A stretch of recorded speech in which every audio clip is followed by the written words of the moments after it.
Bonjour Sénégal, toute l'actualité en temps réel.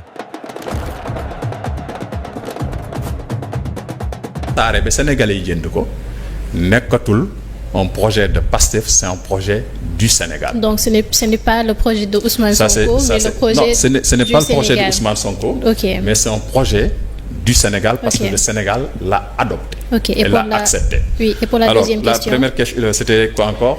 Sànq yaa ngi doon wax ni le président dafa war a oyof sachant que moom premier ministre bi nekk à côté mi ngi conquérir pour jël pouvoir bi ak les autres ministres yi dem ci médias yi di wax ni que premier ministre boobu dañ mooy seen candidat en 2029 te moom ba tey jëlu ci benn dogal mi ngi toog. Mais loolu moo ci waroon a jiitu sax c'est-à-dire que Diomaye moo waroon a jiitu ci ne Ousmane Sonko mooy sama candidat en 2029. mais on est d'accord que oyof mënul weesu loolu. non quand je dis oyof.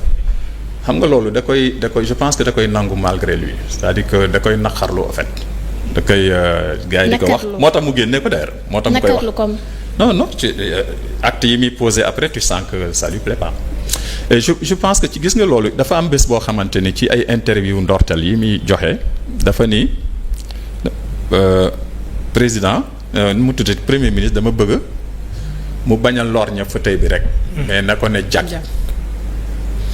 pour man j'étais bien satisfait parce que man mën naa wax ni Diomaye ci lu bëre bettuma am na yoo xam ne dama sóoraale mais bi mu waxee loolu j'étais vraiment je me dis peut-être que le monsieur va me surprendre positivement parce que dama jàppoon ni dafa junj ñaar yoo xam ne àggu si benn bi muy junj mooy pour man mooy mandat bi man ak moom la lu mu wax laa ciy def li mu nanguwul du ma ko def. pour man loolu la junj. monsieur Sonko vous attendez ce n'est pas c'est un président qui a été élu. Non mais c'est le président. Mais les Sénégalais ont voté pour lui pour qu'il gouverne. Je comprends votre relance. Je comprends votre relance. Non mais je comprends votre relance mais les Sénégalais ont élu Sonko mooy Diomaye. Diomaye mooy Sonko. Ouais, mais c'est lui donc qui bu gouverne. jotee non mais vous savez pourquoi. À leur bilan qui va rendre compte. mais Sonko mooy Diomaye. À leur bilan Sonko mooy Diomaye. À leur bilan qui va Sonko rendre mooy compte. Diomaye. Non vous répondez à ma question. À leur bilan qui va c'est rendre Sonko mooy Diomaye qui va rendre compte. compte. Non kon duo lañ élire quoi. Pas Sonko mooy Diomaye qui va rendre. À leur ce que bilan je c'est dis. Diomaye qui va rendre compte. Vous savez c'est ça c'est.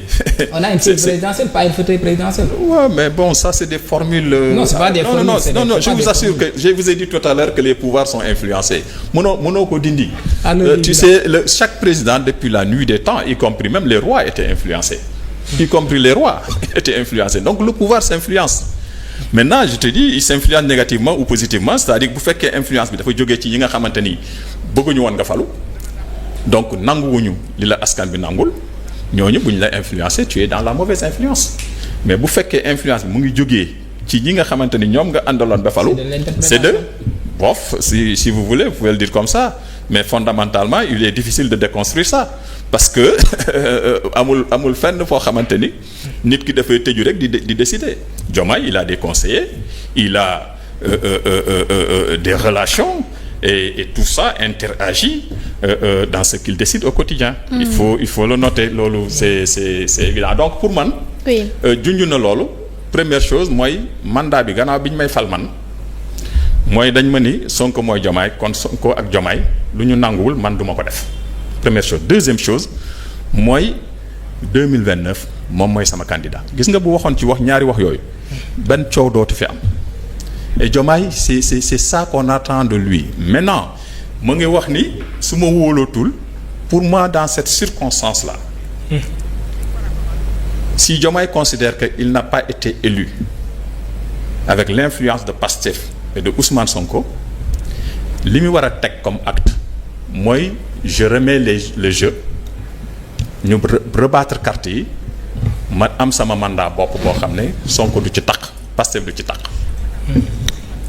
En tout cas, monsieur. C'est ça la je sais pas si vous avez bien compris. comprendre naa ku nekk ber sa daara daal jot. Non, c'est-à-dire que day organiser waat ay élections anticipées présidentielles. Anticiper. Ah oui, absolument. C'est grave là. Parce que mënul non, ce n'est absolument pas grave. Non, c'est très grave. Pourquoi Non, absolument. En quoi c'est grave? Pourquoi élection? mais benn crise amul ci institution yi lépp ngi dox Non, normal. c'est-à-dire que non, ce n'est même pas la crise, mais il y a une crise de personnalité, c'est-à-dire que aujourd'hui mais loolu est-ce que war na engager réew mi yëpp. non, tu sais pourquoi? Tu sais pourquoi? loolu waa Pastef Pastef seen biir la. Non, tu sais pourquoi. C'est le moindre mal.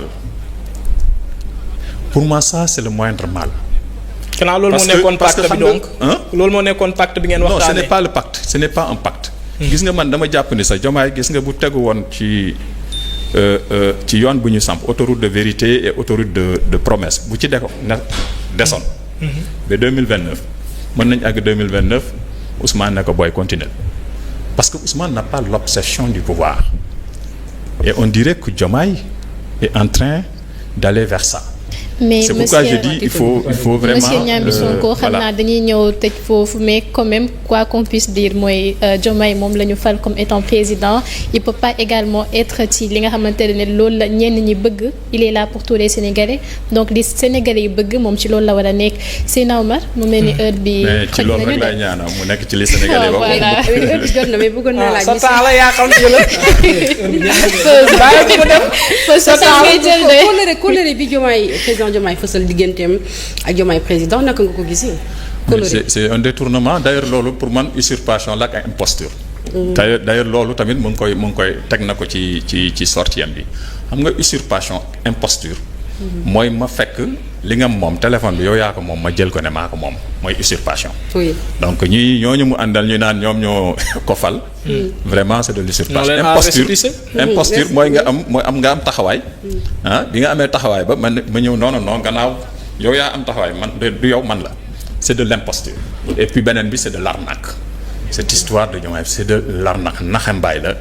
mënoon nañoo génn Diomaye ne man maa ngi samp coalition jëmale ko 2029 parce que loolooy jubluwaay bi en réalité. c'est une coalition pour 2029 mosoo gis fi président boo xam ne dafa falu ba pare jël coalition di ko créer tuddeewaat ko boppam. Abdoulaye Wade gannaaw bi mu faloo coalition bi mu teg tuddewul coalition Abdoulaye président. ou bien Wade président. Macky Sall bi mu nekkee président ba pare. Macky 2012 la ñëwee ci élection yi. mais bi mu faloo ba pare. Benno Bokk Yaakaar la ñu teg donc moi je comprends pas président bu falu ba pare di dem créer benn coalition bu tudd turam fan la jëm na wax jubluwaay bi mooy 2029 alors merci et pour revenir encore une fois le président c'est le président de tous les Sénégalais li mu waxoon ci grande interview on est d'accord voilà ci li mu wax ci grande interview boobu dafa fekk ni am na fu mu ko teg et bu fekkente ni comme ni mu ko waxee am na ci yoo xamante ne def na ko ci parti boobu donc war nañ ko quand même nangul loolu li nga xamante ne def na ko ci rôle bu important yi mu doon wax ni def na ko. donc nañ ko kenn bañalu ko loolu. mais na xam ni lu mu ci mérité ak lu mu ci def keneen def na fukk nekk fa te waxu ko. mais moom def na. c'est ça l'essentiel c'est de faire alors c'est normal. waaw question yi bëri woon na Macky Sall FMI bëggoon nañ ci wax aussi. oui ak yeneen mais bon malheureusement temps bi li ñu cëraloon ci waxtu jeex na. xam naa dañ koy jaajëfal bu baax a baax rek bàyyi ko mu tàggatoo ak mbokk internet yi. mais di leen nuyu di leen remercier en tout cas ci ni ngeen doxalee émission bi. Et puis j'ai bien aimé les relances, quelquefois les provocations, c'est très très bien. waa Diomaye président ñu ngi waajal le 9 Mbour de. ah mais formidable maa ngi lay ñaanal mu sotti ak ñu jëlee fa succès on est en politique. Et puis il faut que nit ñi di jàpp ni aussi réew. politique dafa bokk ci activité nationale. te amul ay ñuy wax ni non on est seulement dans la politique. La question centrale c'est le Sénégal. oui. mënul doon leneen li tax ñuy wax nii di xëccoo mais c'est le Sénégal du leneen. te daf ci politique da cee bokk. vraiment di leen remercier et puis voilà kontaan naa lool ci am ak yéen waxtaan bi. merci beaucoup Niambi Sonko bi nga xamante ni moo nekkoon suñu invité tey alors dañuy jàll ci l'actu showbiz avec.